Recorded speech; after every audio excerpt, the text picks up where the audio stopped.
오늘의 묵상 시간입니다. 창세기 49장 1절부터 12절의 말씀을 통해 오늘 우리에게 주시는 하나님 아버지의 마음 우리가 함께 찾아보기를 원합니다. 여러분, 우리가 함께 보는 이 창세기를 통해서 우리 야곱과 또 요셉의 이야기를 우리가 함께 보게 되죠.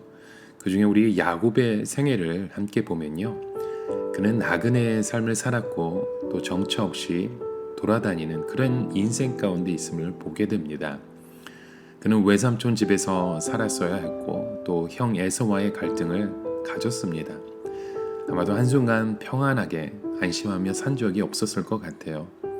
그 중에 12아들을 낳았고 그 아들들을 책임지며 거느려야 했던 그의 삶을 이렇게 정의합니다. 나의 삶은 험악한 인생이었다고. 이렇게 야곱은 산전수전을 다 겪은 그의 삶을 이렇게 고백하였던 거죠. 그러나 하나님은 이런 야곱의 인생 가운데 간섭하시고 은혜를 베풀어 주시고 조건 없는 사랑과 한없는 은혜를 베풀어 주셨던 것입니다. 그리고 꿈에도 그리웠던 아들 요셉을 만나게 하셨죠. 우리 하나님이 이런 야곱의 노년의 인생을 위로하고 회복시켜 가심을 우리가 말씀을 통해서 보게 됩니다. 여러분, 하나님이 야곱에게 주셨던 복은 생육하고 번성하고 땅에 충만하라, 너희 자녀들이 이 땅에서 번성하게 될 것이다 라는 하나님의 말씀을 주셨었죠. 우리는 야곱을 통해서 하나님은 약속하신 하나님이요 또 그 약속을 지키시는 분이라는 것을 알게 됩니다. 이런 야곱이 이제 죽음을 직면했을 때에 두 가지를 하게 되는 것을 보게 되죠. 첫째는 자기의 시신을 애굽 땅에 묻지 말고 하나님이 약속한 그 땅에 묻어달라고 말합니다. 또 둘째는 야곱은 자녀들을 불러서 모아놓고 창세기 48장 후반절부터 유언을 합니다. 이 유언에는 두 가지로 나누어서 우리가 보게 되죠. 축복과 예언입니다. 축복도 주시고 예언을 하고 이렇게 야곱은 그의 삶을 마감합니다. 자, 이런 야곱의 축복 가운데, 이런 예언 가운데 야곱은 먼저 요셉의 두 아들 므낫셋과 에브라임을 축복을 합니다. 자, 이 과정에서 엉뚱한 일이 있었죠. 야곱이 요셉의 두 아들을 자기 아들이라고 표현한 겁니다.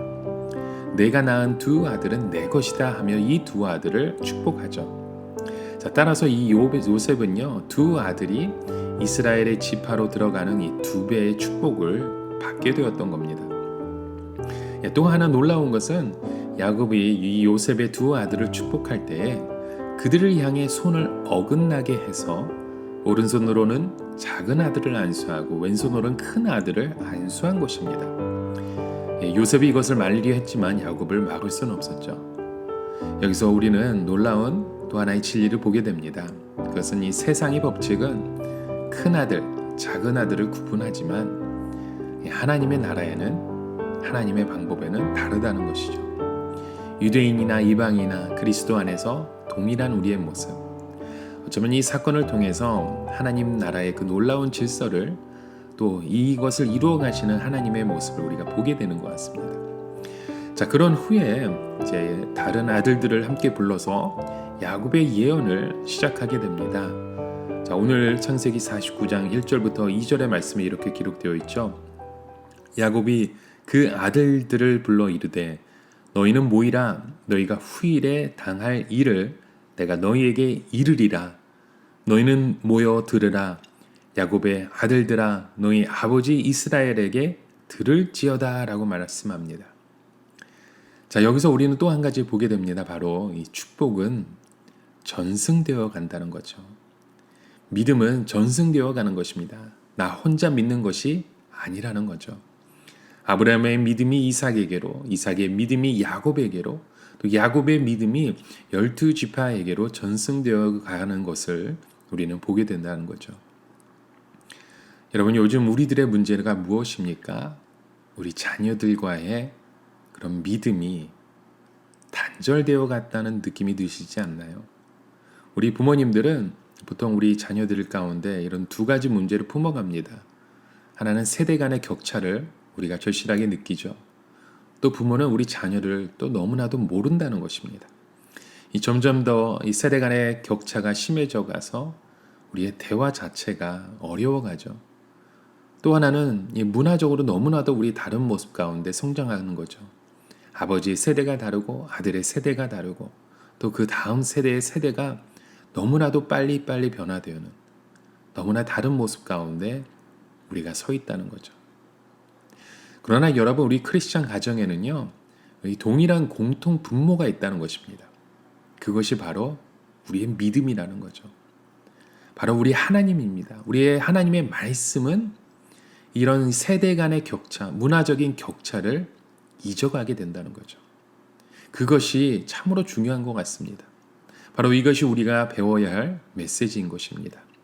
오늘 저와 여러분들은 우리 자녀들에게 이런 하나님을 바라보는 그 믿음, 이러한 믿음을 전승해 가는, 그래서 우리가 아무리 나이가 들은 노년의 모습일지라도 우리 자녀들을 믿음으로 간섭하며 또 믿음으로 하나로 품어가고 믿음으로 우리의 공통 분모를 만들어가는 우리의 공동체, 우리의 가정이 되길 주님의 이름으로 간절히 축원합니다.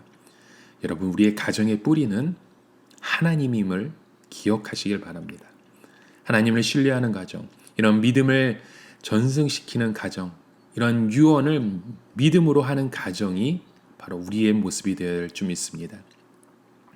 우리는 이 세상 가운데 우리가 가지고 있는 이런 유산의 문제로 겪는 그런 고통을 우리가 세상의 모습 가운데 많이 보잖아요.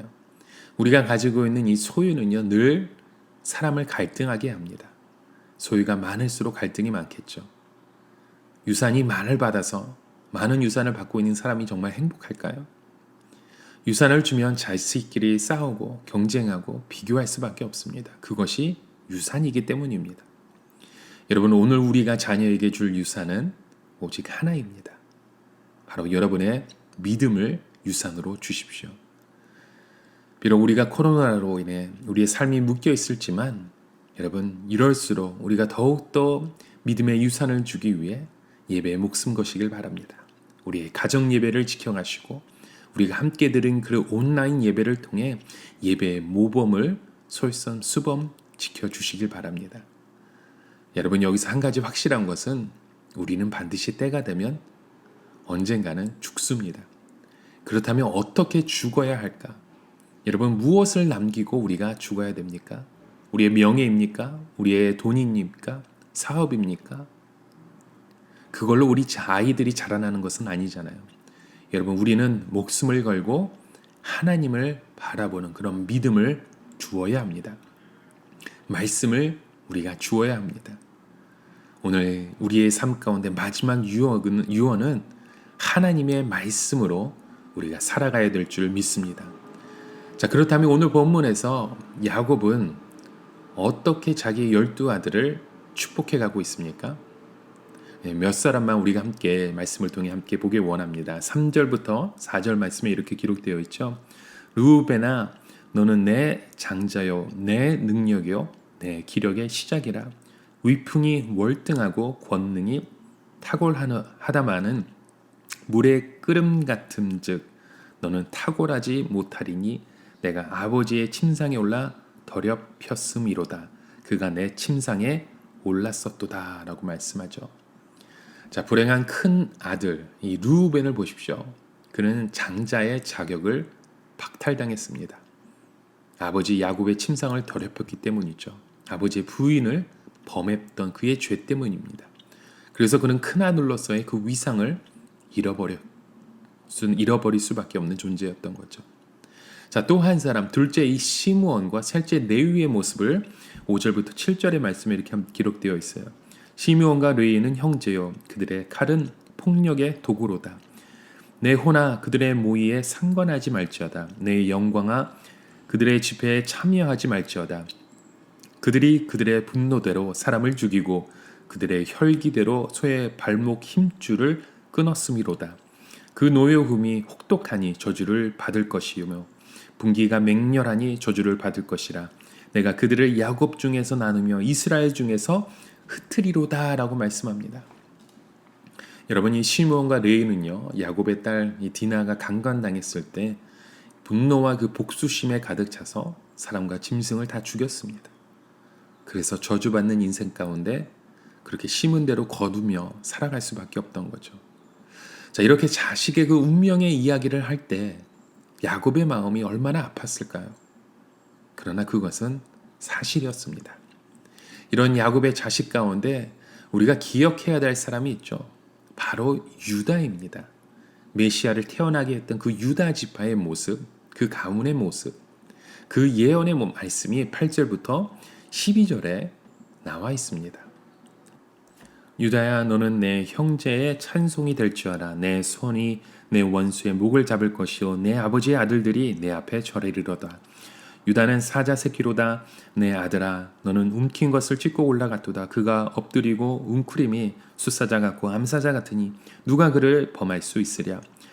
규가 유다를 떠나지 아니하고 통치자의 지팡이가 그 발 사이에서 떠나지 아니하기를 실로가 오시기까지 이르리니 그에게 모든 백성이 복종하리로다. 그의 나귀를 포도나무에 매며 그의 암나귀 새끼를 아름다운 포도나무에 맬 것이며 또 그 옷을 포도주에 빨며 그의 복장을 포도즙에 빨리로다. 그의 눈은 포도주로 인하여 붉겠고 그의 이는 우유로 말미암아 희리로다 라고 말씀합니다. 자, 여러분, 이 불행한 그 르우벤의 장자권은 누구에게 맙니까? 네, 바로 유다와 요셉에게 가죠.